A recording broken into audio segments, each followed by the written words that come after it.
ஆனா எஸ்பி சொல்றார், வடகாடு பிரச்சனை சாதி அடிப்படையில் நடந்ததல்ல. இரண்டு தரப்பை சார்ந்த இளைஞர்கள் குடித்துவிட்டு போதையிலே பெட்ரோல் பங்கில் தகராறு செய்து கொண்டார்கள். அதனால் ஒரு தரப்பை இன்னொரு தரப்பு வந்து அடித்தது, இரு தரப்பும் மோதிக்கொண்டார்கள். அதில் தெருவுக்குள்ளே வந்த 4 பேரையும் பிடித்து வைத்துக் கொண்டார்கள், உள்ளே போட்டு கட்டி போட்டார்கள். இது உண்மை அல்ல. இப்ப நாங்க எந்த அடிப்படையில் சொல்றோம்? நாங்க பாதிக்கப்பட்டவர் தரப்பிலிருந்து கருத்தை கேட்கிறோம்.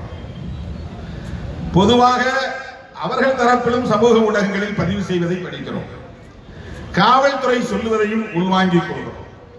ஏறத்தாழ 40 ஆண்டு காலம் இந்த களத்தில் இது போன்ற நூற்றுக்கணக்கான பிரச்சனைகளை எதிர்கொண்டிருக்கிறோம். உள்ளே புகுந்து அடித்தது உண்மையா இல்லையா? சம்பவம் நடந்தது. நூற்றுக்கணக்கானவர்கள் ஆதி திராவிடர் சமூகத்தின் தெருவுக்குள்ளே புகுந்து தாக்குதல் நடத்தியது உண்மையா இல்லையா? அதை மறுக்க முடியுமா? வீடு எரிந்தது உண்மையா இல்லையா? அதை மறுக்க முடியுமா? கார்கள் எரிந்தது உண்மையா இல்லையா? அதை மறுக்க முடியுமா? 2 சக்கர வண்டிகள் எரிக்கப்பட்டன, அது உண்மையா இல்லையா? அதை உண்மை இல்லை என்று மறுக்க முடியுமா? 13 பேர் காயமடைந்தார்கள், 6 பேர் பெண்கள் அரசு மருத்துவமனையிலே அனுமதிக்கப்பட்டார்கள், உண்மையா இல்லையா? இல்லை என்று மறுக்க முடியுமா? இவ்வளவு நடந்திருக்கிறது. இதுபோல இன்னொரு சமூகத்தின் தெருவுக்குள்ளே இவர்கள் புகுந்தார்கள் என்ற சான்று உண்டா?